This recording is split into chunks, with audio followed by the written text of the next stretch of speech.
If I could ask everybody to make sure you turn off your ringers on your phones, that would be terrific. We have a wonderful event today, one that is both, I think, is very timely and also will be very informative and I hope eye-opening to many people here. It's on a very hot topic here in Washington right now on the Obama immigration and border enforcement record.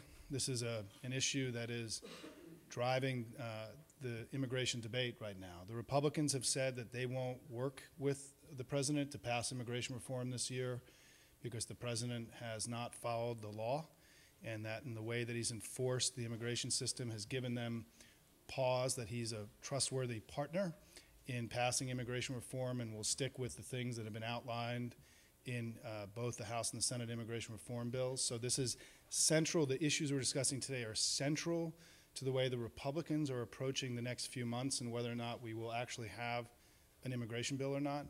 Second is that clearly on the center left, where I come from, the issue of deportations and the president's record on this is a hot topic. And in fact, just down the street, in front of the White House right now, there are dreamers who are demanding that their parents get returned back to the country. It's gotten a lot of press today.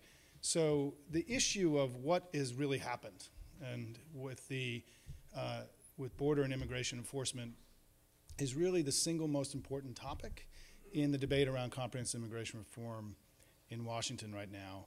And we're really pleased to have with us today, three experts from across the political spectrum, people who are well regarded by people on all sides, independent thinkers who've done a lot of work on these things over a long period of time. These are no newbies here today to this debate. I think what is new is that we have a lot of new data. And frankly, DHS, let's all acknowledge, has not always been the most transparent and easy to understand institution in Washington. And recently, they've been putting out new data cut in new ways, which has helped us give a brand new window, perhaps, on many of the issues that we've been talking about for a long time, but that we're going to talk about today, to give us a fresh perspective and a new look at some old topics. And I think that's part of what you're going to hear about today. So in the order, we're going to hear first from Marc Rosenblum from the Migration Policy Institute. Any of you who've worked on these issues know Marc's work well. He's been a long-time thinker and leader in this arena. And in fact, next week, MPI is publishing what will probably become, I'm going to predict, sort of the definitive take on many of these things that we're going to talk about today. And Marc's going to preview a little bit of that paper, but not all of it, because he's got to save some of the fun stuff for next week at his own event on Tuesday, which I encourage everybody to go to. And Marc's going to lead us off, and then we're going to be followed by Ted Alden from the Council on Foreign Relations. Ted has been working on these issues and been a great collaborator of ours. It's true, Emma, that whenever we had questions about any of these things, we'd call Ted to make sure we were getting things right. Ted published this little pamphlet last year on illegal migration and the border, and he'll be offering some of his thoughts, complementing what Marc had covered. And then finally, Tamar, Jacoby, who is now making her third or fourth appearance here, and in the end, a great friend of ours, somebody who comes at this from a slightly different perspective, a leader on the center right for immigration reform, and for that alone, I really want to applaud her for her courage and her steadfastness in trying to bring along a part of our politics that is not always anxious to move in some of the directions that we want to go in. Tamar runs Immigration Works. It's a network of small businesses who've been advocating for a sensible solution to our broken immigration system, and we're really glad she's here today. She's going to bat cleanup, and then we'll open it up for Q&A to all of you. So Marc, why don't you take it away? Thanks.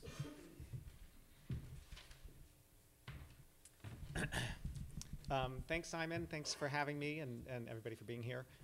So I am going to preview the findings from this report that we're going to release next week and refer you or encourage you to come and check out the full version later. And I'm going to focus mostly on three key trends that have occurred in the last couple of decades in the deportation system. First trend is that the deportation, U.S. deportations the system has moved from one that focuses mostly or that mostly employs informal returns to one that mostly employs formal removals. So let me explain what that means. When an unauthorized immigrant is apprehended in the United States, they can be deported in two main ways. One way, an informal return, basically means the person is put on a bus or put on a plane and sent home. And the alternative is a formal removal, and that's a more formal process, obviously.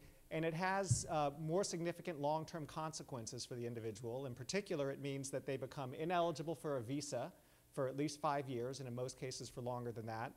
And it also means that if they get apprehended in the US in the future during that period that they're ineligible, they can be subject to criminal charges as a result of that removal. So previously, before the mid-90s, 95% of everybody apprehended in the US was deported through informal return, put on a bus and sent home. Last year, that was 33%. So we've gone from 5% formal removals to 2/3 formal removals. So that's a big change. And that all by itself explains a lot of the confusion about whether this administration is setting new records on enforcement, because we're talking about deportations on one hand and formal removals on the other hand. In terms of deportations, the overall numbers are down, and the reason the overall numbers are down is that there's a lot fewer unauthorized immigrants coming to the United States. So there are fewer people being apprehended at the border and fewer overall fewer overall deportations. But because so many more, such a higher share are getting formally removed, the formal removals are setting all-time records. So more formal removers than ever, but not more deportations. So that's what a lot of that confusion is about. But the difference matters a lot. So more formal removals than ever, is significant. Okay, second trend is that previously, just focusing on those formal removals, previously almost all formal removals involved a judge, an immigration judge.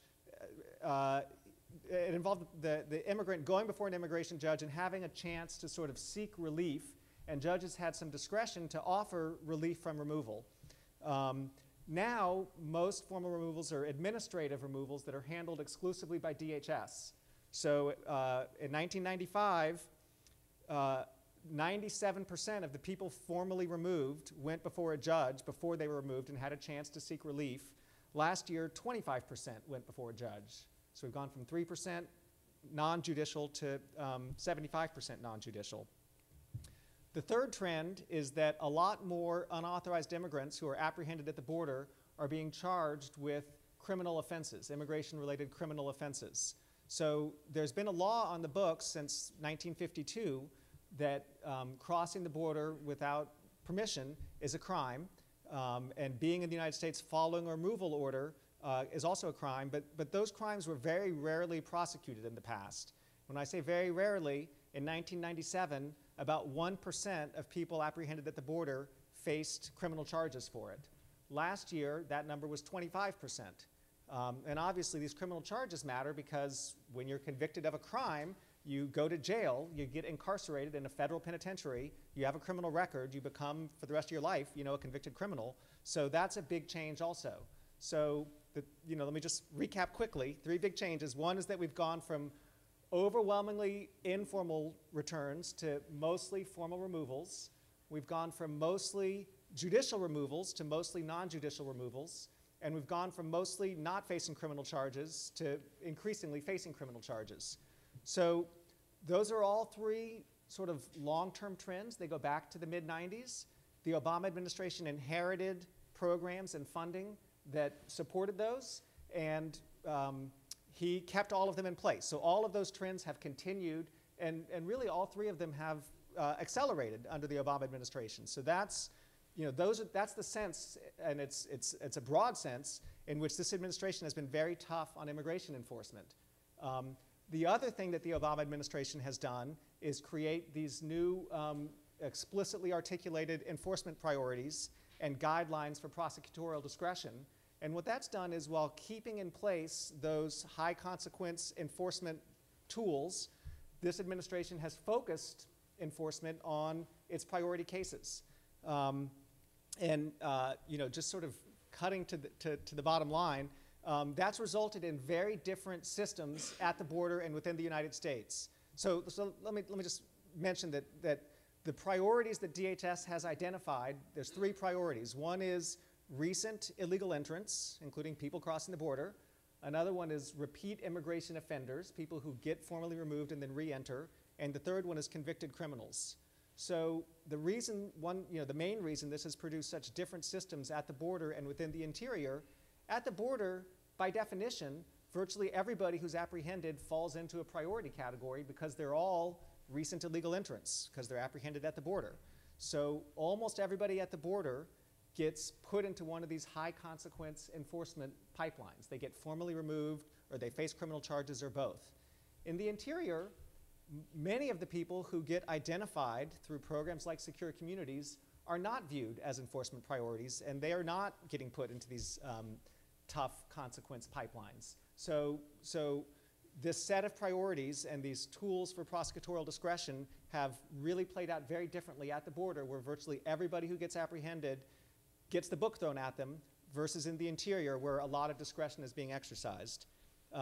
So that's our broad overview. I can talk a lot more in Q&A if we want to.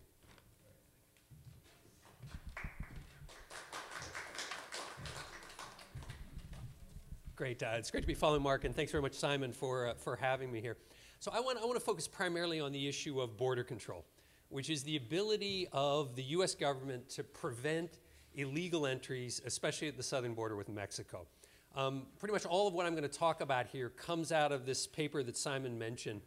There's some copies over there. It was co-written with Brian Roberts and John Whitley. John was the head of program analysis and evaluation for DHS in the second term of the Bush administration. And Brian is a fine economist who was working on border security issues for John in program analysis. So these are people who spend a lot of time thinking about how do you measure the effectiveness of immigration enforcement efforts. So I want to make 2 points. First, there's no question that border enforcement today is more effective than at any other time in U.S. history. Fewer people are trying to enter illegally than at any time in the past 40 years. And a higher percentage of those who try are being caught, and as Marc said, are facing much more serious consequences when they are caught. My second point is that the numbers and measures needed to make that assertion are difficult to gather and explain, which is why there's so much controversy over these issues. And the problem is exacerbated because administrations tend to want to have it both ways. They want to do two things that are in tension with each other. One is they want to gather and report credible measures of progress. But on the other hand, they want to claim constantly to be making progress. And so what do you do if the measures don't seem to show progress? And that's been a real problem, not only for this administration, but for other ones. So as I said, the broad story here is absolutely one of progress. Fewer people trying to cross the border illegally than any time since the early 1970s. And our research suggests that the odds of being apprehended are much higher than they have been in the recent past. So if you go back to the 1980s and 1990s, you probably had a 1 in 3 chance of getting caught if you were trying to cross the southern border illegally. And again, what would happen is you just get put on a bus, you'd get taken back to Mexico. Today, it's probably at least 50%, perhaps even a little bit higher, depending on how you measure it. Much of that is an economic story. So we have a weaker U.S. economy, fewer people trying to cross, and a somewhat stronger Mexican economy. But there's little question that robust border enforcement, which has been steadily building up since the mid-1990s, is making a difference. It actually does matter that we have 21,000 Border Patrol agents now compared with 10,000 a decade ago, or 3,000 in the early 1990s, or that we have 700 miles of fencing, that we have aerial drones monitoring much of the border 24 hours a day, on-the-ground surveillance systems. All that stuff does have a real impact. So why do many still claim that the border is hopelessly porous? Some of this, I'm sure, is just politics. Tamar's going to talk a little bit more about the politics of this. Some of it is that there are certainly places along the border where there are still high levels of crossings. You go down to the far southeast corner of Texas, for instance, and if you're a landowner in those areas, you don't feel secure. There are a lot of people coming across your land, whether people just trying to enter illegally or people smuggling drugs. But much of the problem, I would argue, is that successive administrations have really done a poor job of gathering and explaining the evidence that can demonstrate the progress that's been made. So take one example. When President Obama came to office, the established measure of enforcement effectiveness was something called border miles under operational control. Chief Aguilar is here somewhere and was responsible, I'm sure, for many reports on miles under operational control. This was largely based on the judgments of the Border Patrol sector chiefs, and it measured their capacity to respond quickly and effectively to incursions in different places along the 2,100-mile border. It was a problematic measure for many reasons, partly because it relied on those subjective judgments, but more because operational control simply wasn't an appropriate standard for all parts of the border. There are still very remote parts of the border where you see very few incursions, and you really don't want to be placing Border Patrol agents to respond quickly in those areas. It just doesn't make economic or operational sense. The problem for the administration was that operational control didn't tell a very good story. So in 2011, for instance, the GAO came out with a report that said only 44% of the southwest border was under operational control, and that became the headline statistic and fed into this story that the border was out of control. So the former DHS Secretary, Janet Napolitano, decided in 2011 to stop using the operational control metric. I supported that decision. I thought it was a good idea because I don't like the operational control metric. But their effort to find a replacement was really badly mishandled. She promised to develop something called a Border Conditions Index, which I'm not sure any of us has ever understood, but it was designed somehow to kind of throw together, low crime rates in the U.S. cities on our side of the border, real estate values, along with kind of traditional enforcement metrics, and come up with an index out of 100. So you'd say that, border control last year was a 73. Those of us who looked into this, never thought this was a very good idea. Fortunately, it never saw the light of day. But the result was that the administration really didn't have a set of measures to tell its story. And what it fell back on was what we call the apprehensions data, which is simply a measure of the number of people arrested by the Border Patrol. Actually, let me rephrase that. It's a measure of the number of arrests by the Border Patrol in any given year. So there are individuals who are arrested multiple times. It's a very old data set. It goes back to 1925. And since 2000, the Border Patrol's been taking fingerprints of people they arrest, so they know when people are trying multiple times, what we call recidivism. The apprehensions data are very good, but they're hard to interpret. So if the Border Patrol's making more arrests, is that a measure of better enforcement? I mean, that's certainly the way drug seizure data is reported. So more drugs seized, that's better enforcement. But on the people side, it's actually more logical to read it the other way, which is that falling apprehensions mean that enforcement is better because fewer people are trying. People are being deterred. They may not be coming for economic reasons because they don't see opportunity. They may also be deterred by enforcement. And I think, in fact, that's what's happened. I mean, if you look at the apprehensions number in the border, they're down dramatically. You go back to 2000, there were 1.6 million apprehensions at the southwest border. That fell after 9/11, rose a little bit again in 2004 to 2006, and since then fell to a record, to a low of 327,000 in 2011. That was the lowest number since 1971. So that has been a good news story for the administration. It suggests that the border is under far more control than it has been in decades. And as Marc explained, that small number of entries has allowed the Border Patrol to get a lot tougher with the people it does arrest, to impose formal consequences of one sort or another on them.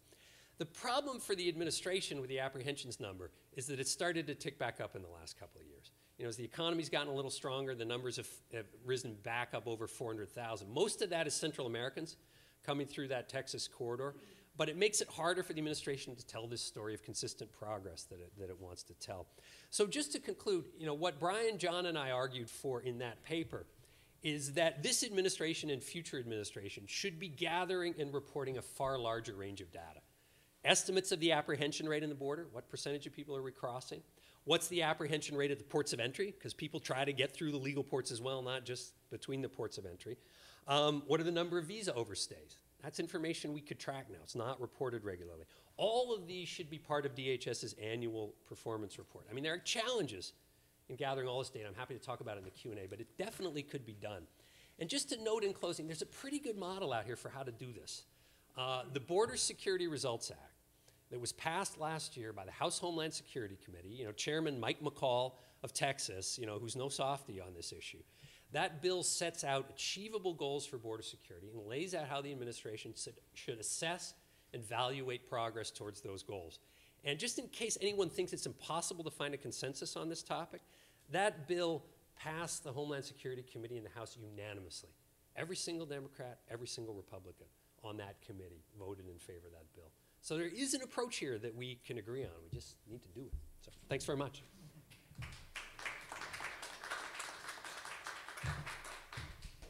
Okay, well, hello, everyone. Thank you, Simon. Thank you all for being here. So I'm going to talk a little bit. These guys have done such a good job talking about the numbers. I'm not the kind of expert they are on the numbers. I'm going to talk a little more about the political ramifications of the numbers and the political ramifications of the debate about the numbers. So, the first thing to understand about this debate is, you have one side saying we're not doing enough to enforce, the other side saying we're doing too much to enforce. The truth is, the reason that debate can't get resolved is the reality underneath it is, I kind of think of it as a riptide. There's a tide going one way. In some ways, the Obama administration has gotten much tougher, but there's also a tide going the other way. In some ways, the Obama administration has decided to use discretion in places. And it's hard to sometimes tell when people look at the data which of those currents, those conflicting cross currents, is what they're reading and what the numbers are a result of. So, on one hand, there's a big spending buildup. There's been secure communities. There's been employer I-9 audits, all toughening. But on the other hand, there's been a calling off of workplace raids and a calling off of deporting workers who were caught in raids. And there's been this very important move from indiscriminate harassment of people in the interior to a much more targeted approach that we've been hearing about, focusing on criminals, focusing on the border. And to me, the most important, so that's why it's sort of hard to understand. There's this tightening, there's this loosening. What data am I seeing, and what's the result of that data? The most important change, I think, is the change that both of my predecessors here have talked about, this change on the border from the informal, sending people back on the bus, to the apprehending people, fingerprinting them, putting them in a system, calling it a formal, making it a formal offense, so that the next time they come, see, this is the important thing. If you get caught the first time, okay, you get sent back the way you used to get sent back, same consequence, but because you were sent back in a different way, when you try the next time, you're committing the same crime all over again, and it looks much more serious. They take it much more seriously, and you then committing a real crime, and the consequences play out the way they are playing out. And in my view, in the ultimate point here is that the border there's more of a deterrent, and the border is more secure. And ultimately, I think that's a good thing. We want a system where there are ample and relatively easy legal ways to come and go, but it's extremely difficult to come illegally. And that's what the Obama administration, all these changes that we're talking about, that's one of the consequences that we're seeing. And I guess I just want to take a minute here, because I don't know, I'm saying enforcement is good. I want to take a minute and speak in defense of enforcement, right? As somebody who's a longtime immigration advocate and, spent the last more than a decade working to advance immigration reform, I'm also somebody who really believes that strong and effective enforcement is necessary. And I think it's just kind of maybe worth explaining my reason. We live in a globalized world where workers, high-skilled workers, low-skilled workers, families are coming and going. Goods are coming and going, but so are workers. 10% of all Mexicans work in the U.S. Silicon Valley would never have happened without immigrants. People talk about a day without a Mexican. Imagine a day without Mexicans or Indians or Chinese or Israelis, go on. The economy would come to a screeching halt. But the point is, the American people are not going to support that kind of interconnectedness and that kind of coming and going, no matter how good it is for us economically and in other ways, unless there are rules, and unless people feel in control, and unless they feel that the people who are coming in are people that we've decided to let come in. They're not going to support immigration unless there's an immigration system with integrity, and that means rules, and it means good rules are the foundations of a good system. So today we live in an era with bad rules, right? And we're living with the consequences of decades of bad rules, unrealistic quotas and that sort of thing. So today we're living in an era that's kind of like prohibition, right? Where the rules are totally unrealistic, and so enforcement seems onerous, to the point of almost evil, because we have these bad rules. But we need to be aiming for a day when we have good rules and meaningful enforcement. And even in a climate like today, a prohibition climate, you can't expect people to say a total flouting of the rules is okay. I mean, reasonable people can disagree about where the lines are, what the Obama administration's discretion should be. Should he decide to target criminals or border crossers, or should he try to arrest everyone? And there are Republicans, Senator Sessions, who says, there should be no discretion, we should be doing everything. I think that's an unreasonable position. Of course, a government is going to have discretion, and It's going to allocate resources, and it's going to decide what to do and what not to do. And I think more effective border control is a much better use of resources than the old, Republican policy of attrition through enforcement, basically self-deportation. But I also think there are murky situations. Where one side can say that's unacceptable and the other side can say it's acceptable. But I think there are some circumstances that pretty much, it seems to me at least most of the American public agrees. Deporting violent felons, there are not too many people who, think that that's a mistaken priority. And there are not too many people who think, I think the situation on the border is very important because once you've done something once, it's called a crime, you've been sent back, and then you do it again, most people think that's like unacceptable. It's one thing to cross once, but to make it a way of life, to flout the law on the border, I think a lot of people say, no. And that looking the other way doesn't really pass the laugh test with the public on that. So, bottom line, as I see it, if you think immigration is good for America and you want America to remain a nation of immigrants, you have to believe in enforcement, and you have to believe in smart, effective enforcement. So just in closing, I want to step back and talk about the political ramifications in Congress of these ideas that I'm talking about. Are Republicans giving Obama enough credit for, what I'm standing here saying is in some ways good improvement on the border? Now, Simon says no, they're not giving enough credit. Look, we're doing much better on the border. Why can't Republicans recognize that? And, I like to put that in some context because I think there is a difference for many Republicans in Congress between a president having some priorities and making some allocation of resources. I know Senator Sessions and others complain about that allocation, but that's one thing, having priorities, having an allocation of resources. It's totally another thing, I think, to take the law into your own hands and say the law doesn't matter, I'm going to do what I want to do. And that's what Republicans in Congress feel the president is doing, not just making some priorities, criminals instead of, mothers, but just taking the law in his own hand and doing what he wants. And we're seeing this not in immigration, but in lots of areas, right? The president calls it the pen and the phone. Republicans call it executive overreach and imperial presidency. And they see a whole pattern of it. And it's not just about immigration, it's about Obamacare and the National Labor Relations Board and the EPA and drug sentencing. And, they have a whole long laundry list. I think Mr. Cantor has, 33 issues where he feels the president's taken the law into his own hands. And so the point is that, and we can talk about, DACA as well. That's something where, the president might have, Senator Rubio was proposing a proposal much like what the president did with DACA, but instead of going to Senator Rubio and saying, let's work together, the president did it unilaterally. And the point here is this is infuriating for congressional Republicans, and I think in some ways justifiably so. So I don't sort of buy the argument, and it's good to be here, Simon, but this is where we disagree. I don't buy the argument that Obama's record is really good now, and the problem is that Republicans don't appreciate it. I think there's some complexity to that. And even if I like the outcome of the Morton memos, focusing on interior enforcement and criminals and adding to deterrence to illegal entry, that doesn't make Obama trustworthy. And he doesn't make him a trustworthy, appealing partner for Republicans to make a deal with. So really in closing, just to be clear, in case anybody has any doubt, the road to a permanent fix on immigration runs through Congress. There is no fix that doesn't include legislation. Obama can't do it alone.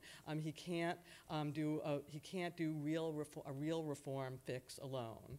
And any further unilateral action on his part is going to ease immigration enforcement is going to be a kiss of death for getting bipartisan action. Passing legislation in a Republican-controlled House. It's going to be the kiss of death for this year, but it will be the kiss of death for the next 2 years as well. If Obama acts alone on immigration, that's just over. Game is over. And you have to try to see this from a Republican point of view for a few seconds. They see this as a trade, right? They see that they're going to accept legalization of some kind, and they're going to get enforcement. But if they feel like they're not really going to get enforcement, like the enforcement is just a sham and it's just talk, then they're not going to want to give up what they don't particularly want to do anyway. So, you can, and I suppose you can say, and maybe Simon will say, you can say, Republicans don't look like they're going to act anyway, so, why shouldn't the president just act? You know, and I guess we can have a long discussion about that. I believe they're getting closer. I think Republican leadership wants to act. I think more and more Republicans understand we need to act. And I think the question really is about when, not if. And that's what we ought to be fighting for, not pressuring the government to do things that are going to get in the way of a possible legislative or an eventual legislative fix. In the long term, there's no solution other than legislation, and we ought to keep our eyes on that prize.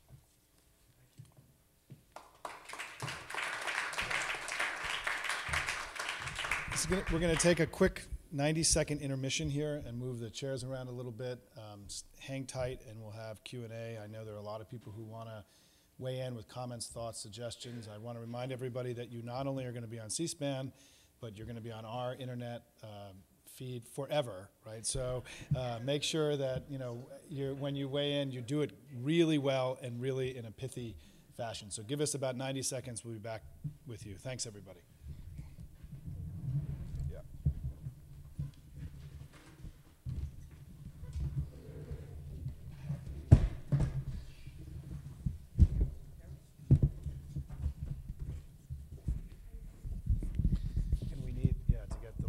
On all, yeah, that one's going up to. That one goes up to. If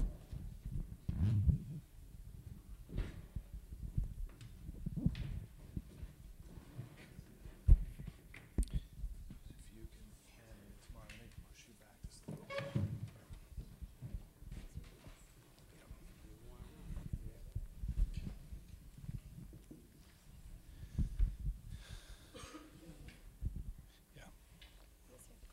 For tomorrow.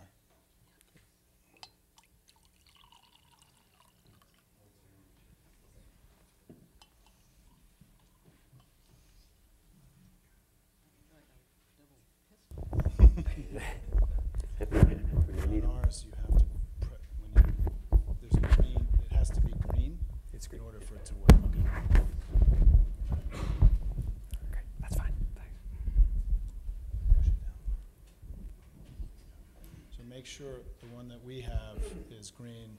And then do you have one more lav, or I'm using my mic? Do you want me to use your mic? This is fine? Okay. What do we do to make sure it's green? Press Here, it down. Emma, do you want to? Yeah. The top, The button top, on the that top. button on the top there, yeah. There you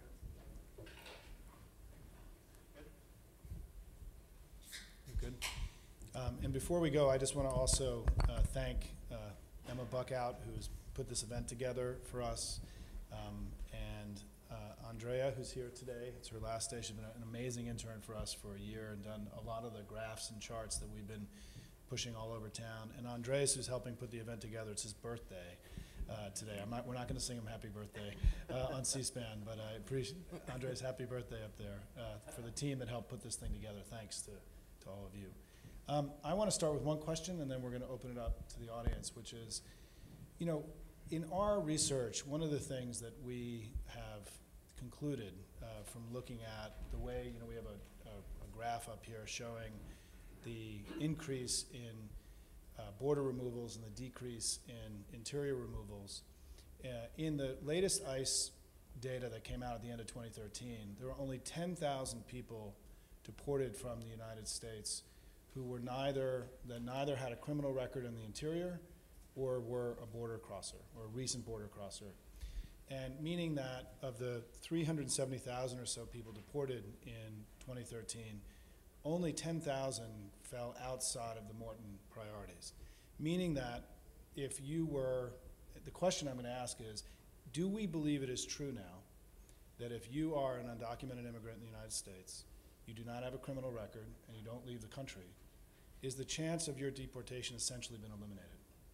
And I want to start with Marc, if I could. The chance of your deportation is a lot lower in that case than if you're a border crosser or if you do fall into one of the priority categories. I would say, I wouldn't quite use the word eliminated, but very much reduced. But I would just put two little asterisks on that. One is that many of the people apprehended at the border likely, have roots in the U.S. because we think casual crossing has gone way down. So, there are people who, are affected by border enforcement who are definitely tied to U.S. immigrant communities. And the other thing is, I think that, I think with secure communities in particular, which is the program where when people are arrested in every jurisdiction in the country now, when their fingerprints are sent to the FBI for background checks, they're also sent to DHS, and they use that to identify, people who might be put in removal. Even though that program doesn't deport a lot of people who don't fall into those categories, I think that because it's so seamlessly integrated with law enforcement, and it's in every community in the country, it has sort of a broader fear effect and ripple effect, and I'm not sure that people understand how narrowly focused it is. So I think that it's had a much bigger impact than the numbers probably suggest it should. I mean, I would agree with your general conclusion that certainly your odds of facing deportation, if you don't run afoul of the law in the interior of the United States, are fairly small. But I think there are some caveats as well. The border region's a big region, right? It's 100 miles to the border. You've got these interior checkpoints. So there are people who may have been living there for a long time who could get apprehended at an interior checkpoint and fall into that priority category. I think Marc's point about the border crossers, certainly anecdotally from talking to people who work on the border and looking at some of the data on the age of people crossing, a lot more of these people are people who have lived here before, may have been deported or may have returned voluntarily, have families, and they're trying to get back to these people. And I think all of us would sort of look at those differently. We wouldn't necessarily think of them as priorities in the sense that they're trying to reunite themselves with a family. And in fact, if you look at the Senate bill, a lot of those people would potentially be eligible for legalization. So I think there still are real challenges. You've got a fundamental dilemma, which is on the one hand, you've got to show a serious, credible enforcement system to address the Republican concerns that Tamar was talking about. But on the other hand, a fair number of the people who are targeted are people who the Democrats actually think ought to be eligible for legalization. And so is it really appropriate to be targeting those people? So I think the administration has moved in good directions on this, but there are still real issues out there. So I don't work with the data like these guys do on this stuff, so I only know what I read in the newspaper, but I would agree with your assessment. But where I would push back is a little bit on this notion of these people who were caught the second time crossing the border.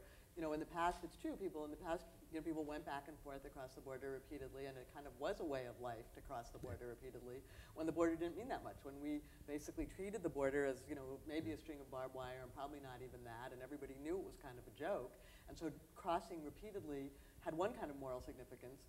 Once you start to say, we're really going to, apprehend you and fingerprint you and put you in the records and call it if not a crime, an offense, or call it a crime, if not prosecute you criminally, and then you keep doing it over and over, it has a different moral significance. It's one thing to come the first time to feed your family. It's another thing to make it a way of life to break the law that way.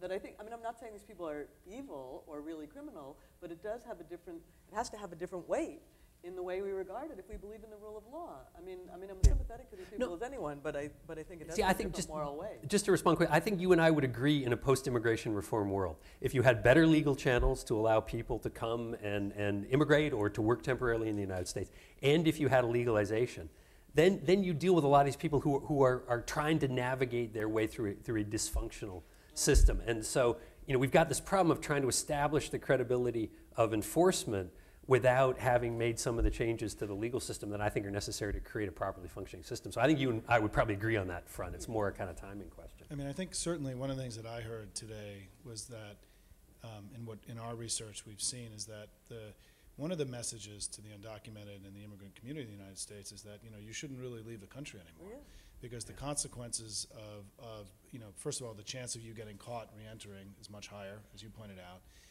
than it used to be. There's been a significant change. The enforcement mechanisms are working much better, this massive investment we've made. And the second point is that when you get caught, the consequences are much greater, and to the point where you may not even be eligible for legalization in some cases, when there is legalization. So that could actually remove your ability to become legalized when the legalization process begins. And so I think one of the things that we've learned through this process is that for those advocates who are talking to the immigrant community, we have to be more honest about the fact that leaving the country now is far more dangerous than it used to be, and that it can end up breaking up your family, as Ted talked about, because if you've been here for 20 years, you went back and forth and saw your cousins in Chihuahua twice a year, right? And now if you got caught, you would just be returned on a bus, and you could try again a few days later. Those days are gone, and we have to be more honest, I think, about the real consequence of leaving the country for all the undocumented immigrants that we care about so much. And I'm not saying it's good that people are trapped and can't go home to their grandmother's funeral or can't go home, for Christmas or whatever. But again, I just think in the it's a current reality. climate, it's a reality. It's a reality. Okay, let's open it up to this wonderful room of people. We know there are a lot of folks. I'm going to start here. We have a mic, and if you can identify yourself and speak into the mic, that'd be great, so we can capture it. Great. I'm Ted Hessen, and I'm from Fusion. And my question is for Ted, but really anyone can answer it. If there's a lack of good data from Homeland Security on things like apprehensions and who's crossing the border, how can we get those numbers? And what can be done to actually make DHS more accountable for that sort of thing? Well, actually, I think the data has been improving a lot, and I want to give DHS some credit. I mean, one of the big pieces of data that was released kind of a year and a half ago to the GAO was the records that the Border Patrol collects on a sector-by-sector, station-by-station basis on apprehensions, what they call turnbacks, which are people who are seen trying to enter the United States and change their mind for whatever reason. They see the Border Patrol or whatever reason, and they go back to Mexico. And then what they call gotaways, who are people that they think they missed. So these are either people they actually cited visually. We knew there was a group of 10 people there. We only caught 5 of them. The other 5 are gotaways. Or more commonly through what they call sign cutting, which is footprints and other things, which your guys chief are very good at saying, this was probably a group of 12 people that crossed it. All of this data was released to the GAO for a really important report. What was it, end of 2012? Am I getting the dates right? Yep. Rebecca Gambler. And gave us pretty good data on apprehension rates, turnbacks, gotaways. I think the Border Patrol data, for a variety of reasons, is a little too optimistic. In our report, we used other methods, including survey data and what they call the recidivism method, which is you can sort of, by looking at people who are caught multiple times and making assumptions about how many times people try again, you can back into apprehension numbers. And most recently, what we have is a result of the aerial drones. You actually can do observations in the desert. So, you could fly over a region for a month and watch the people who cross. And if you're not actually communicating with the agents on the ground, you could do a proper scientific experiment where you could say, well, actually, this was the percentage we caught. There have been press reports in the LA Times and elsewhere that the Border Patrol's done this, and it suggests an apprehension rate of about 50%. I've never been able to verify that with people in the government. But the data is there. It's not perfect, but it's a lot better than it used to be. And I do see in CBP in particular, it's not clear to me that this has kind of penetrated the DHS leadership, but in CBP in particular, I see a real commitment to improving data gathering and to reporting this in a more regular and systematic way. And I think that'll be a big step forward. Marc, you got anything to add to that? Okay, let's just go, Chris, and I know we got here, and then Jim, I'm going to come to you next, and then if you, at any point, if you want to jump in here. Hi, my name is Lucas Da Silva with United We Dream. And my question for you all, so I'm an undocumented immigrant, and my parents brought me here when I was a year old, back in 1989. And originally from Brazil, overstayed a tourist visa. My dad was deported a few years back and actually passed away last year. I wasn't able to bury my father. But that's besides the point. My question for you all today is, how is it that your numbers that you've been talking about today reflect the actual reality of the pain that families are suffering on the ground, the separation of families? How do these numbers reflect my father's situation? How do these numbers reflect that I couldn't bury my father? I'll say something about that. Starting with, I'm sorry for that. The answer I would give is that the administration has, been pretty successful at focusing enforcement on the people that they say they're going to focus it on. They've also been removing about 400,000 people a year. So that's a lot of people. There's, even though those categories exclude a lot of people, they include a lot of people, and most of the people who are included have deep roots in the community. They have families here. So you really can't have it both ways. You can't do robust enforcement and not have a major impact on these deeply rooted, long-standing immigrant communities. And your story, goes to that point. I don't know, the conditions under which your father was deported, but most people who are deported have lived in this country for a while and have many of them have families here. They may also have been previously removed or convicted of a minor crime or convicted of another crime or, be apprehended at the border, in which case they're defined as a priority. So there's a lot of people who fall into those categories who have deep connections in the U.S. And so both storylines are true. It's true that the administration is focusing on those 3 priority categories, and it's true that that's having a huge impact on immigrant communities. Can I just say, because personally, I've been somewhat surprised I've ended up doing this kind of work, because I didn't really think I would necessarily. But the situation is one where what a lot of us in this room want, which is a sensible legalization program that would have allowed you to go back and bury your father. The only way that's going to happen is if Congress acts. And there are a lot of people in Congress who have insisted that they will only act if they believe that we're not going to end up in the sort of situation we ended up in 1986, where we legalized 3 million people with the promise that this was going to be a one-off, and then a decade later we had 12 million people. So you have to be able to say to those people, we do have a credible enforcement system in place. Now, my hope has been that at some point the Republicans would be persuadable. I don't know anymore. I'm not sure they're persuadable. And then the logic changes, right? But a lot of the reason I do this is because I think the way to make this right is with a proper legalization program. And the only way you do that is with credible enforcement. And sadly, the timing's a big problem here. I think these things need to go hand in hand. They haven't. And I would say a version of I think what both of them have said. It's a terrible story, and it's awful, and I think everybody can understand your pain, and you put it well. But we do, I think, and any metaphor is sort of inappropriate, but we do live in a time that's like prohibition, where we have rules that are really unrealistic, and they're wrong, and people are therefore breaking them, and that's the situation you're in a way. Your father did something that wasn't that bad that he then got punished for. But the way to fix it is not to say no rules matter, and that we don't believe in rules. And so in order to get to better rules, we have to say we do believe in rules. And that's kind of the stage we're in now. And yes, in some way, your family and many other families are suffering for that. But we're not going to get to a fix. We're not going to get to better rules if people think that we're in a system where no rules apply. And I'll just add one other point, because I get asked about this a lot too, is that we have to recognize that if this graph is correct, which we think it is, it's government data, right, that there's a lag going on between sort of the sense and reality of what people are experiencing and what the system is doing today. Because in many cases, and if you read the New York Times piece that Julia Preston wrote last week about the backlog in immigration courts and so on, there are people who are coming up for deportation today who were originally apprehended 6 years ago, 7 years ago, under a completely different system than what we have now. And what you saw in that data was that far fewer of those people are actually being deported than they used to be. That the courts themselves are implementing the prosecutorial discretion standards and letting far more people go because they weren't apprehended under the same set of standards that we're applying today, right? I mean, that was the whole thrust of Julia Preston's really thoughtful piece in the New York Times, using a lot of new data that came out of the DOJ, right? But the key thing is that the anecdotal stories, many of them that we hear are things that happened maybe 2 years ago, 3 years ago, 4 years ago, 5 years ago, under a completely different system than we have now. And I think that both of these things can be true. That your story can be true, while also this can be true, right? That the system has also changed. And it's my basic contention is the president deserves far more credit from the immigration advocacy community for having been responsive to their concerns and actually change the system where virtually now it is almost impossible, if you live in the interior of the United States and do not have a criminal record, it's virtually impossible for you to be deported today.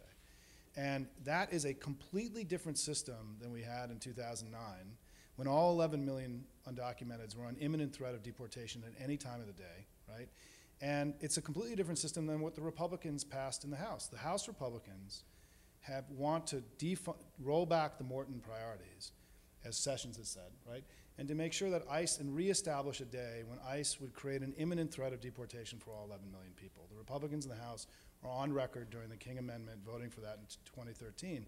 So the contrast, I'm speaking as an Obama supporter here, between somebody who's only deported 10,000 people who are non-criminals, non-border crossers in 2013, being responsive to your concerns, and a Republican House leadership who want to undo all those reforms and put the threat of ICE imminent deportation back into the system immediately, right? There's an enormous contrast there. And I think this is, something that we've got to sort of unearth. And by the way, this is, again, very different than where we were a few years ago, which is why I think we're having events like this to sort of unearth the data, the new data that we have, to help create a clearer picture about where we are today. So just for the record, I'm not going to rise to the bait of the partisan argument here. I could, but I'm in your house. I'm in your house, so I won't take the bait on that one. And maybe later. I want to thank Tamar again for coming into the Devil's Den here every few months. And I enjoy it. Spending time with us. It's a privilege. Jim, I want to get to a couple of reporters in the room, and then we'll go back to some other folks.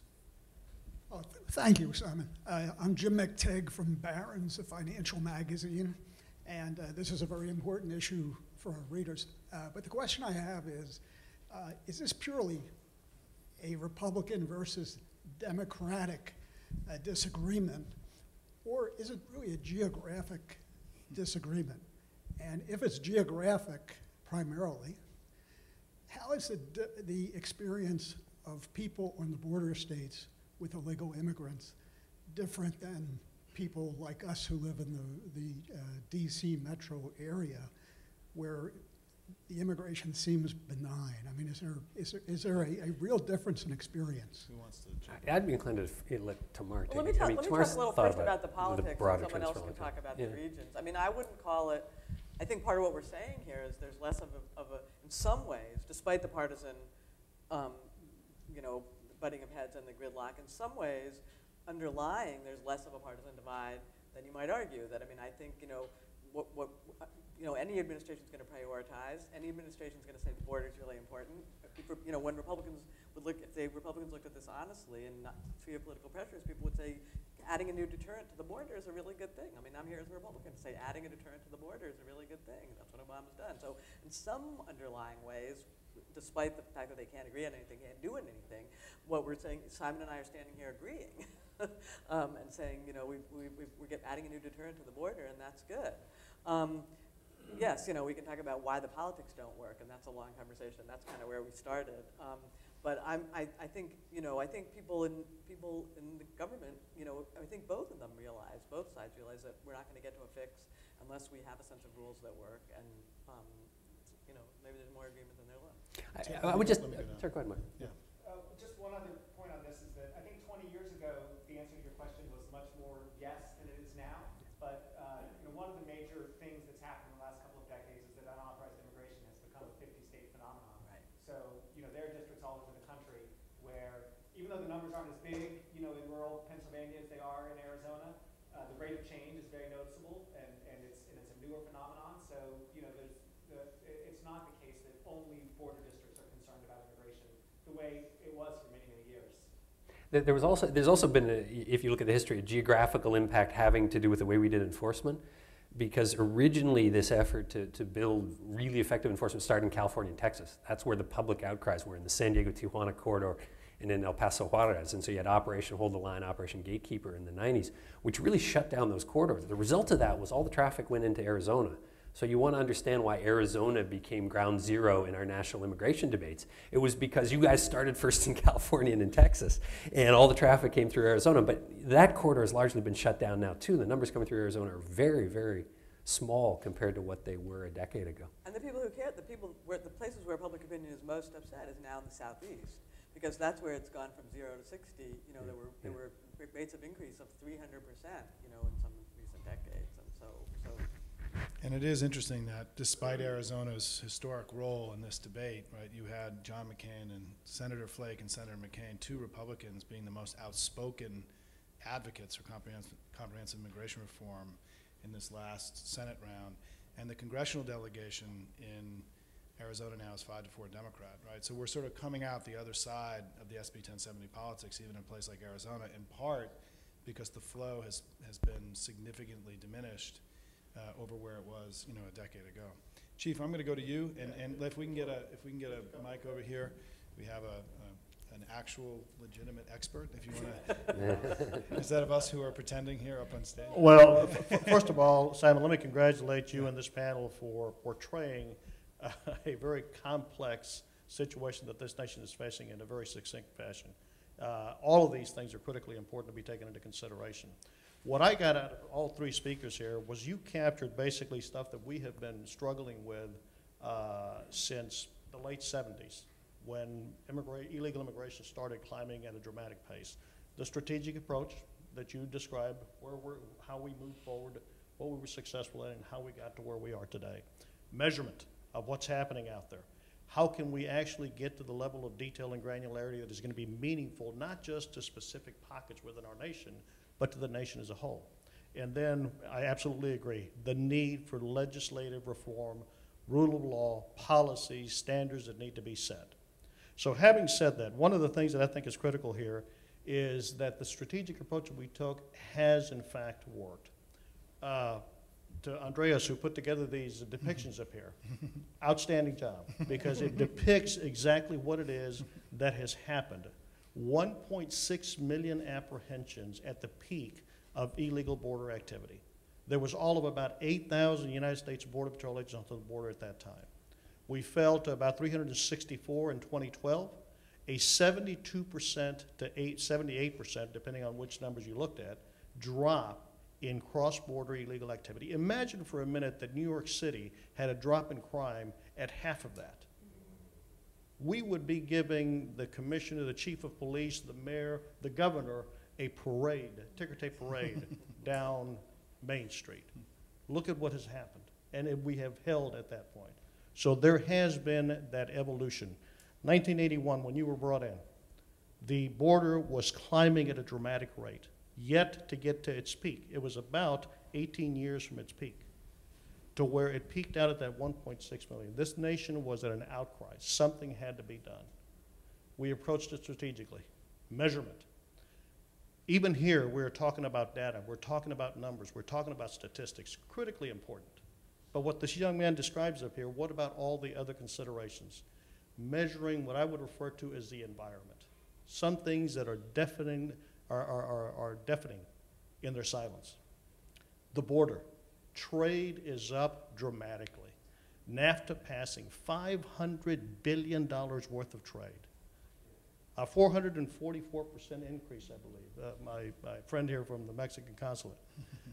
Tremendous growth.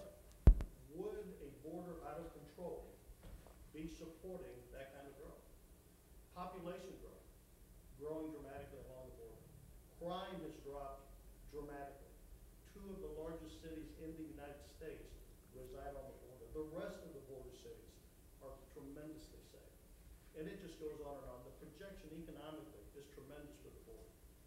All of these things going forward. So I urge that we get away from just the stats and the data. It is the environment of the border. What is it supporting? What is it leading to? Where is it taking us as North America? Not just America, Canada, Mexico, and the United States. All of these things need to be taken into consideration. Measurements, and because and Simon, you know I could go on for hours. I won't. Thank you. Looking at the border through the appropriate lenses. We all hear the horror stories. The horror stories I've heard so many times that stolen pickup. This story is about 20 years old. It's the same one. Now, there are horror stories out there, but they are localized stories that make the national news. How do we capture the national environment of the border?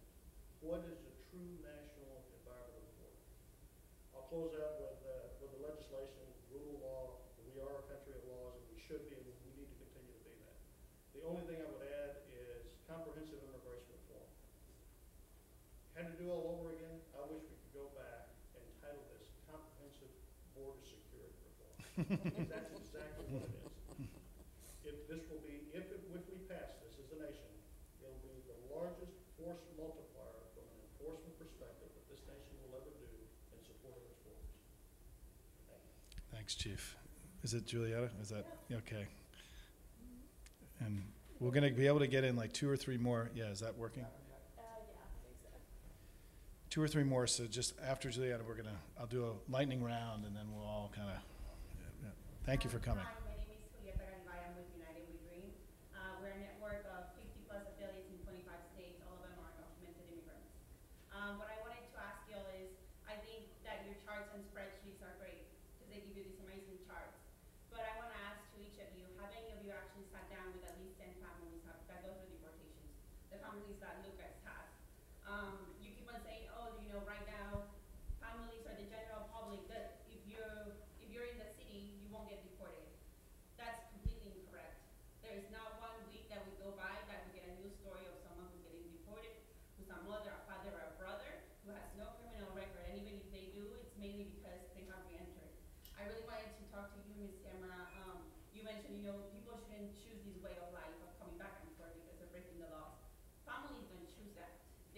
deported and they try to come back to their families. And so I kind of just wanted to hear, like, have any of you actually sat down with at least 10 of these families that go through these every single day?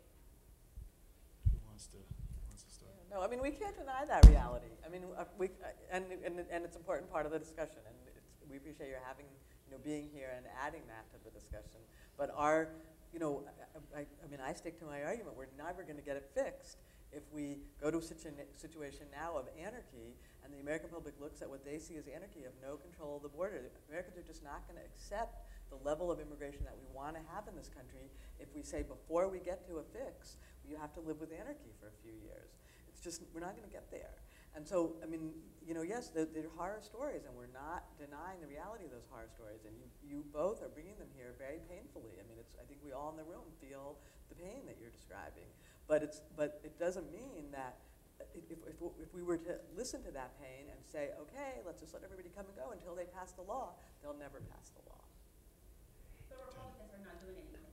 Like, they're not going to do anything. And there is border enforcement. There has been plenty of border enforcement. Well, I disagree. I think Republicans will do something. Well, let me just go down, if I can jump. Just one other, I mean, I really, I do sympathize. I have sat down with people. I haven't experienced it personally, so I don't directly know your pain at all. And I'll just say two things. One is that, it's certainly the case that a lot of people who technically fall into one of those priority categories don't necessarily look like real bad actors, when you look at their lifetime record. Maybe they got convicted of a minor crime many years ago. Maybe they were previously deported and they came back in. So those are defined as enforcement priorities. But, somebody who was deported 20 years ago and comes back in, 19 years ago and has been here with their family ever since, doesn't seem like a bad actor, but they are falling, so one thing the Obama administration is looking at is maybe adjusting those priorities. But, what I would add to Tamar's comment is that ultimately, it's not a problem that the administration can fix by itself. I mean, even if we decide, well, Congress is never going to do anything, I mean, the administration does not have the authority under any scenario that you could possibly describe as legal to start issuing green cards. The best that like with DACA, all it does is it buys you sort of 2 years. But if somebody with DACA, commits a crime or sort of has a bad run-in with DHS, then they're still vulnerable, and it's not really something that the president can fix without Congress. So I think, finding a formulation that allows a bill to move to Congress has to be part of the conversation, if you're trying to get durable solutions for unauthorized immigrants. Can I just say, I mean, I think the political process operates on multiple levels. And the DREAM Act movement has transformed the discussion of this issue in this country. I mean, Jose Antonio Vargas getting on the cover of Time magazine with all of those folks, I think was a transformative moment. I think equivalent in a lot of ways to the history of the civil rights movement in this country, gay rights or whatever else you want to put in it. And if you look now, if you look at the Senate bill or you look at the House Republican principles that came out, everybody agrees we should pass a real DREAM Act, not a DACA, a real DREAM Act with a path to citizenship, the whole bit. We have got the Republican leadership in the House on the record, now admittedly not with the support of a lot of people in their party, but on the record saying they favor a legalization with some path to citizenship for a fair number of those people. There has been extraordinary progress, and a lot of that has come from the energy of people like you who feel this at a very personal level. I mean, the reason I have worked so much on the border enforcement stuff is it really has been the missing piece. It's sort of the last thing we've had to persuade the Republicans of to try to get them over the finish line. And I'm really pretty disheartened by what's going on with the House Republicans right now. And I'm trying to tease out a little bit of optimism that maybe they're still there to move. But I think on all of the issues that you care about, we actually have pretty substantive agreement in the Congress, which is not where we were 5 or 6 years ago. We weren't there in 2006, 2007. We're there now. The question is, can we get it over the finish line or not? So that will, really change your situation as opposed to what Marc says, which is, a kind of deferral of unpleasantness. Let me say a word about House Republicans, because I think it is sort of in some ways the elephant in the room here. I'm not going to pretend I'm not disappointed. I'm also disappointed. I thought this year we had a really good chance, and I thought, going into the House principals, we were really close, and it hasn't happened, and I'm as disappointed as anyone. But I do think that if you compare where we are to where we were in 2006, or even at the time when Romney was running, you used to have the hell no people in the Republican conference were the majority, and there were a few outliers who hardly dared talk about it, and the hell no people ran the conference and were the conference. And as recently as, Tom DeLay took people in a room in 2006 and said, we're going to hold off, we're not going to do it, and we're going to hold on to the House. And he got, standing ovation. And as recently as when Romney was running, he could say self-deport, and that basically represented where a lot of House Republicans were. And he could say veto the DREAM Act, and that's basically where a lot of House Republicans were. And now you have House leadership saying legal status for millions of people. It's basically what they used to call amnesty. And you have the majority leader writing a DREAM Act. Eric Cantor is writing his own DREAM Act. Now, I'm sure you don't think it's good enough, and I'm sure you prefer the administration's version, but I don't think there's a Republican in the conference, even the hell no guys, who don't realize that something is going to happen, and that the Republican Party is going to have to be part of the solution. And it really is about when, not if now. Now, I think they're in denial and delusion about when it's going to be doable. I think they're kind of like people who know they have to go to the dentist, and they're kind of saying, I know I'm going to have to go eventually, and they don't really want to do it. I'm not saying they're embracing it in the right way, but they sort of know they have to do it, but they say, I can put it off. I can go next year. And I think they're probably in denial about how doable it's going to be next year. I'm not saying they're in a place that's good, but I think we do have to recognize how far they've come, and that we basically are at the last 10 yards. And so to throw that away by having the president do a unilateral act that gives them basically, an excuse to say, forget it, we're not going to do it, I don't think that's smart. We have a lot, hey, I'm going to ask, if we've got a lot of hands, let's do 3 quickies, and then we'll sort of all take those questions and make our final comments, and then we'll let you guys go. Suzanne, and then who else? You had a question over here, and then yes here. So we'll go through these here, and there. Right. I just wanted to follow up on the young woman's question and her discussion on timing, and ask the Democrats or the folks that are defending President Obama and asking for patience. If the months pass and something doesn't happen, are you supportive of what these young people are asking for? Is that the right way to go for them to petition their government, whether it's Republican or Democrat? And then I'd like to ask Tamar, because we talk about the rule of law, et cetera. At what point does it become, where the people basically have to stand up and say, you're enforcing a rule of law that is damaging to this country, damaging to us, et cetera, and you become, and are there any Republicans that become supportive of this idea of the president taking action, executive action, much like President Bush did when Congress didn't pass immigration reform, I think it was 2006 or something. Not as drastic. We're going to take 3. We're going to take 3, okay. So keep it in your head, whatever you want. I just want to hear it over here, sir.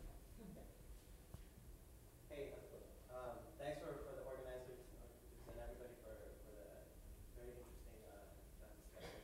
My name is Salvador. I'm with the National Day Labor Organizing Network, also with the DC Coalition on Immigrant Rights. Here in DC, we fought really hard for local licenses and actually to end compliance with the ICE gold component of ESCOM. And so I guess a 2-part question is, I think one of the important things to think about the numbers is the question specifically, is Washington, D.C. a border city? There's a really great map put out by the ACLU, you can find it on the website, which has 100 border. What is the 100-mile border around the West? Is New York City, is Los Angeles a border city, right? Because I think it's a little bit misleading if we say, only border removals, and we don't have an idea of, that's a huge, 100 miles is huge. And so that's one. The second one is in terms of how do you, that would be for you, sorry, and for the gentleman at the end, is in terms of criminality, I think it's, the question is really, when we say we're, the president is deporting only the dangerous criminals and terrorists, how do we explain the huge momentum and consensus growing across the country against compliance with secure communities and specifically the ISIL component? The Oregon Federal District Court decision, which ruled that local compliance was actually in violation of Fourth Amendment protections against unreasonable seizures. In California, the passage of the Trust Act. In Connecticut, Philly, Baltimore, we're looking at Massachusetts right now. And also that even former DHS head Napolitano came out in support of the Trust Act and against one of the key components of what's Obama's deportation driving. And there's a third over here. So Yeah. can we just talk about the political time Just frame? the mic, otherwise no one will hear you out in the big world. Yeah. So very quickly, political time frame, if we could just maybe wrap it up talking about 2014, do we get there? 2015, what does that look like? If it goes to 2016, what does that mean? Why why don't we just go straight down the line here, if we want to, and just to make closing comments. I'll address the first two questions and let Tamar answer the third one, or Tamar and Ted. But you know, on the first question, really the piece I want to talk about is the difference between prosecutorial discretion understood as you know, prioritizing who's going to be focused on versus what you were describing, which is the executive branch exercising its authority to choose certain laws not to enforce because they're not in the national interest. That's it's a different understanding of prosecutorial discretion, and none of us up here are lawyers, but I think that constitutional scholars have sort of written on both sides of that. You know, how far the executive could go if it decided that, you know, it's never going to happen in Congress and we're just going to handle this as much as we can on our own. You know, it's in terms of the politics of making a decision like that. That is a, you know, it's a very confrontational. It would be a very confrontational position for the administration to take. You know, and it would much more so than even, you know, DACA or the types of discussion we've seen so far. It really would be, you know, maybe motivated by recognizing that Congress isn't going to do anything, but it would certainly become a self-fulfilling prophecy if the president were to say, you know, not one more deportation. You know, Congress would certainly say not one more piece of legislation, because why wouldn't they at that point?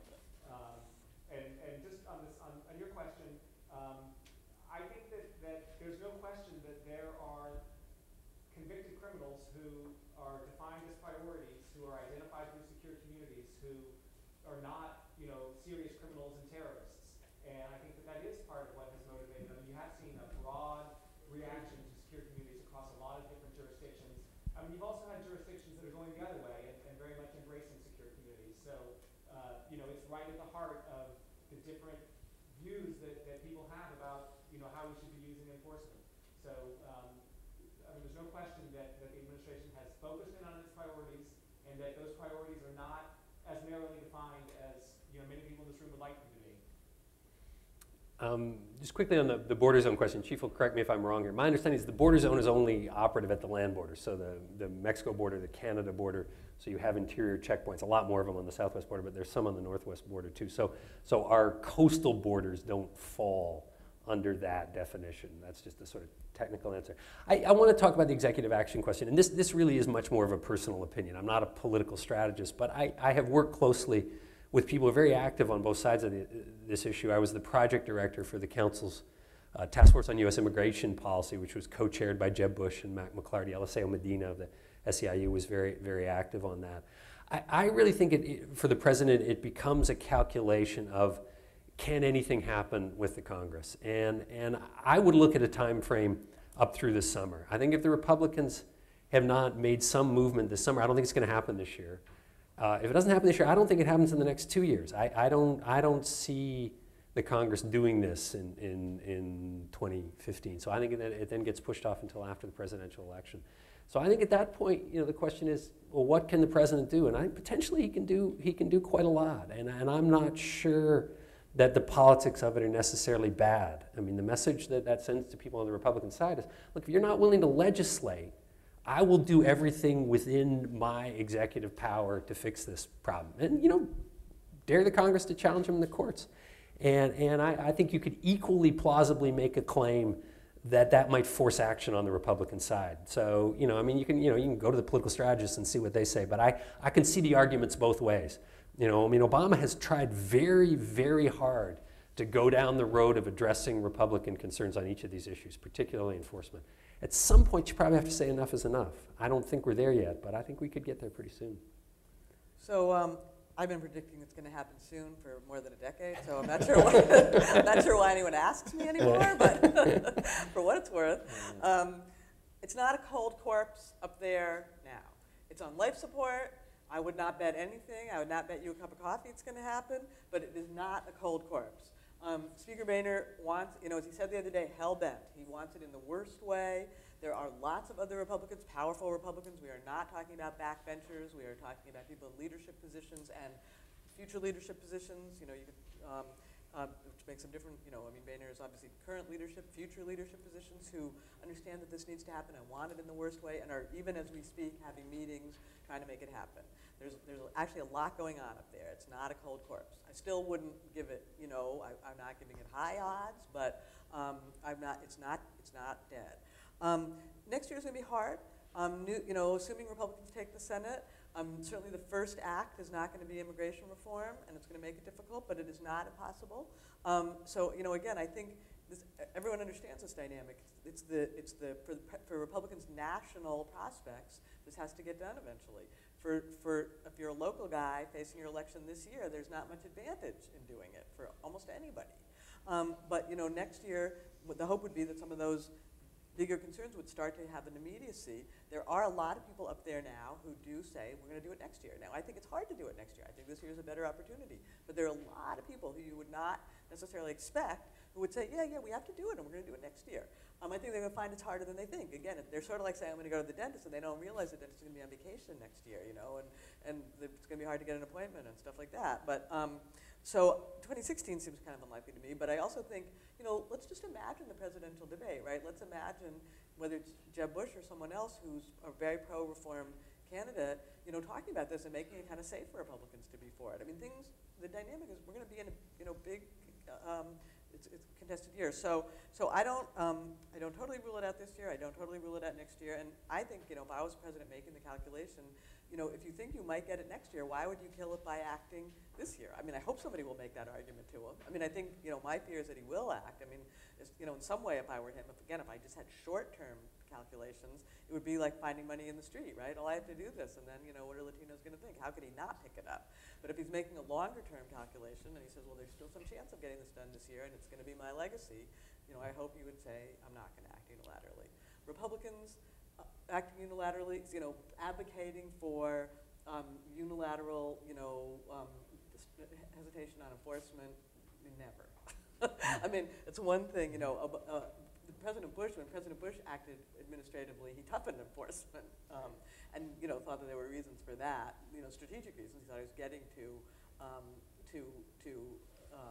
a better position to get legislation. But I don't see, really anyone I can think of coming out publicly and saying, we're never going to get it done, so let's start making it, easier for people to go back and forth illegally. So 3 points just to end, building on these last questions. One is that I do think that the folks who talk about the 100 miles and so on, in my conversations with DHS and folks in Customs and Border, and Chief, you may know this, is that there just aren't a lot of actual agents positioned far outside the border itself. Just from a statistical standpoint, I talked to the person who wrote the ICE report that came out in the end of 2013, who said that in there looking through the logs, only several thousand of the 200,000 plus removals from the border were actually people who were caught not physically crossing the border. And so we don't have good data on that. And I think this is one area where I would just recommend for the groups who are FOIAing DHS to get data, the logs of where these folks were caught and whether they were within the 100 miles or they're being caught at the border itself. This is a material thing that just needs to be answered. There has to be, it is an answerable question, and it should be answered as soon as humanly possible. And certainly, I have been very vocal internally at DHS for them to get off their ass and get this, frankly, resolved as quickly as possible, because it's become a very important part of the conversation in our family in particular. The second thing is getting to the politics, right? My concern, and one of the reasons that Jose Vargas's first meetings in Washington to organize his campaign happened in this office, right, over there at a table. Jose is one of my closest friends in the world, and I have been a stalwart, advocate for immigration reform for 9 years. Maria Cardona is here today, knows that, there are few non-Latinos in Washington who've spent as much time fighting for this as I have over the last decade.